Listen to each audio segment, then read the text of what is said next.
jadi bahan baku sampai ke pengiriman. Nah, tapi tidak hanya mengolah, tapi dia juga proses untuk mendapatkan barang baku itu, entah dari supplier. Nah, seperti itu ya. Nah, untuk fungsi bisnisnya ngapain aja?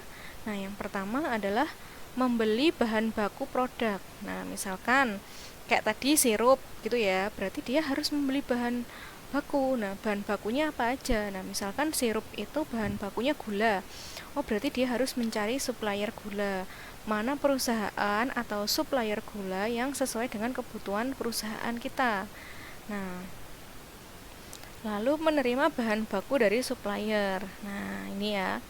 Mungkin kita mendapatkan gula dari beberapa supplier. Lalu kita bisa memilih supplier mana yang mungkin kualitas gulanya paling bagus. Nah, itu kalau berdasarkan kualitas. Atau kalau kita pengen yang servisnya paling bagus. Nah, atau kita memilih supplier yang harganya paling murah. Nah, itu sesuai dengan kebutuhan perusahaan.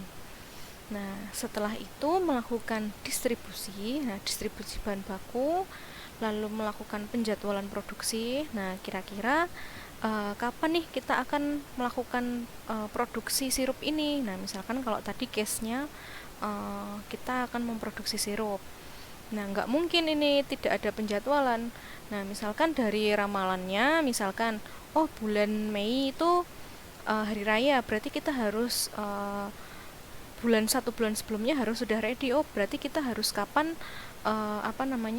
melakukan produksi. Nah, tidak boleh terlambat atau tidak boleh melampaui atau tidak boleh terlalu lama. Nah, misalkan kita sudah setahun sebelumnya memproduksi. Nah, berarti kan di situ pasti ada biaya-biaya yang keluar, entah itu biaya penyimpanan sirupnya, lalu biaya entah nanti kalau kedaluarsa bagaimana. Nah, di sini banyak sekali yang harus dipertimbangkan ya. Nah, lalu ada pengolahan bahan baku serta perawatan mesin. Nah, di sini fungsi bisnis dari functional area supply chain management. Nah, selanjutnya ada functional area operasi untuk accounting and finance. Nah, ada melakukan pembukuan. Nah, ini lebih ke pencatatan keuangan. Lalu melakukan kontrol, audit. Nah, mengalokasikan dana untuk apa aja. Nah, cash flow-nya bagaimana. Nah, melakukan budgeting nanti untuk produksi berapa. Lalu kontrol-kontrol untuk maksimal promosi segini agar mendapatkan profit segini. Nah, di sini accounting and finance fungsi bisnisnya seperti itu ya. Nah, selanjutnya ada human resource. Nah, fungsi bisnisnya ngapain aja? Nah, ini sama seperti kalau di perusahaan itu namanya pihak HRD ya, atau SDM. Nah, ini unit SDM, unit human resource HR, atau misalkan HC atau human capital. Nah, misalkan dia fungsi bisnisnya ngapain aja? Nah, yang pertama dia merekrut karyawan. Nah, dia ada spesifikasi tertentu sesuai dengan kebutuhan perusahaan. Nah, harus misalkan untuk karyawan ini minimal lulusan ini atau menguasai ini atau punya sertifikasi ini. Nah, di sini dilakukan rekrutmen. Nah, setelah karyawan itu direkrut, pasti nanti ada trainingnya. Perusahaan ini harus kamu ikut training ini biar mengerti ini, atau karyawan ini harus mengikuti sertifikasi ini untuk mendukung kinerjanya. Nah, seperti itu. Nah, ini ada payroll atau penggajian ya. Lalu ada benefit, bonus. Nah, ini berdasarkan kinerja karyawannya. Lalu ada government compliance. Nah, ini maksudnya apa? Nah, ini contohnya itu kalau misalkan dalam perusahaan itu ada BPJS ketenagakerjaan. Nah, contohnya seperti itu, atau asuransi ya. Nah, inilah adalah ini merupakan fungsional area operasi dari beberapa unit, nah, serta fungsi bisnisnya. Nah, ini untuk fungsional area operasi. Nah, di mana area fungsional, di sini area fungsional. Nah, masing-masing area fungsional ini atau masing-masing unit itu saling tergantung. Karena apa? Nah, karena masing-masing unit atau area fungsional saling membutuhkan data dan informasi. Nah, ada data, misalkan data keuangan dibutuhkan untuk data produksi. Nah, sebaliknya dibutuhkan di berbagai unit. Nah, integrasi area fungsional yang lebih baik ditekankan pada peningkatan komunikasi alur kerja sesuai dengan tujuan perusahaan. Jadi lebih ke peningkatan komunikasi antar departemen atau antar unit. Nah, seperti itu ya. Nah, peran sistem informasi atau AIS yang terdiri dari komputer, orang, prosedur, dan perangkat lunak yang menyimpan, mengatur, dan mengirimkan informasi. Nah, di sini ada peran sebuah sistem informasi. Nah, seperti itu ya. Nah, ini contohnya contoh proses bisnis penjualan komputer. Nah, kira-kira fungsional area apa saja yang terlibat? Lalu di sini ada peran sistem informasi itu bagaimana dan data yang mengalir itu apa. Nah, di sini contohnya sebuah proses bisnis penjualan komputer. Ini katakanlah ada pabrik komputer gitu ya. Nah, ini input yang pertama. Jadi ini dari proses memesan sampai bagaimana customer itu dia sudah mendapatkan komputernya sesuai dengan pesanan. Nah, di sini yang pertama adalah request to purchase komputer. Inputnya berarti ada customer yang dia ingin membeli komputer. Nah, kira-kira functional area responsible for input, nah yang terlibat siapa? Oh, unit marketing and sales. Nah, atau functional area marketing and sales. Nah, setelah ini diproses. Nah, prosesnya sales order. Outputnya apa? Order is generate. Nah, ternyata customer ini order ini. Misalkan 50 piece komputer. Oke. Nah, setelah ini inputnya apa lagi? Nah, financial help for purchase. Nah, ini pihak accounting and finance dia membantu bagaimana pembayarannya. Apakah dia kredit?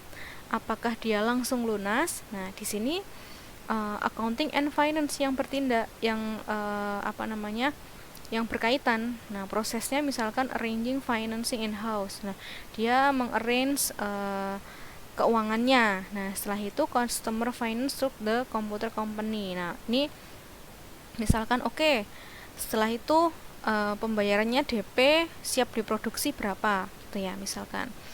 Nah, ini technical support. Nah, misalkan kira-kira di customer ini butuh apa, seperti apa spesifikasinya dan lain-lain. Nah, dia kembali lagi menghubungi marketing and sales. Nah, sampai semua permasalahan dari customer dia terselesaikan outputnya. Nah, setelah ordernya selesai, dia mempunyai keinginan 50 piece komputer, mungkin komputer rakitan atau bagaimana. Nah, selanjutnya adalah pemenuhan order atau fulfillment of order. Nah, ini katakanlah ini produksi ya. Nah, kira-kira functional area yang responsible for input siapa yang terlibat? Nah, supply chain management, pihak SCM. Nah, prosesnya apa? Nah, ketika sudah diproses, nah dia dilanjutkan ke shipping and delivery.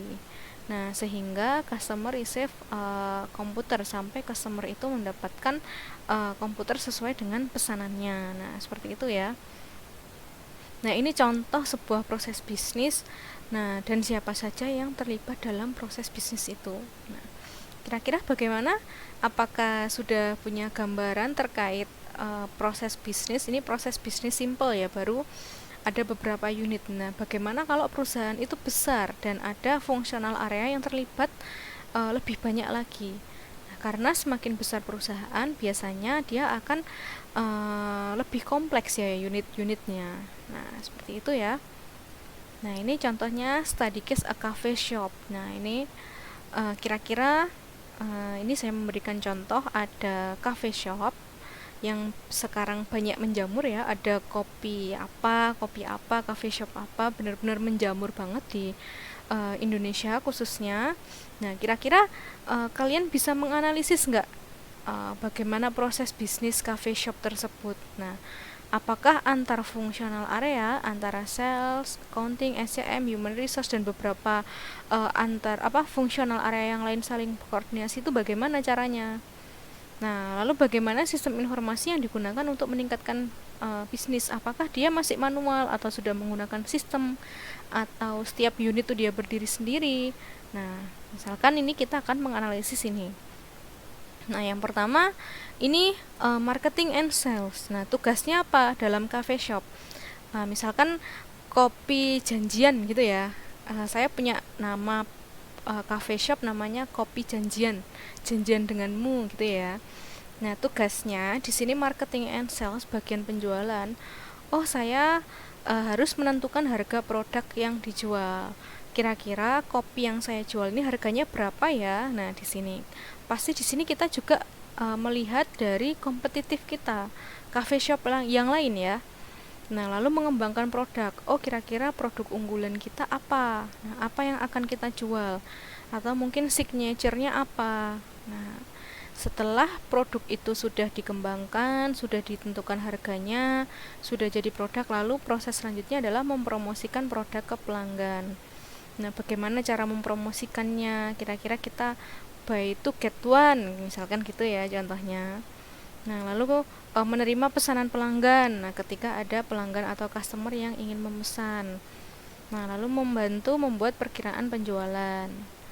Nah, nih case-nya membuka stand cafe dengan berbagai rasa. Nah, ini ada kopi rasa-rasa. Nah, katakanlah seperti itu ya. Nah, ini untuk marketing and sales terkait data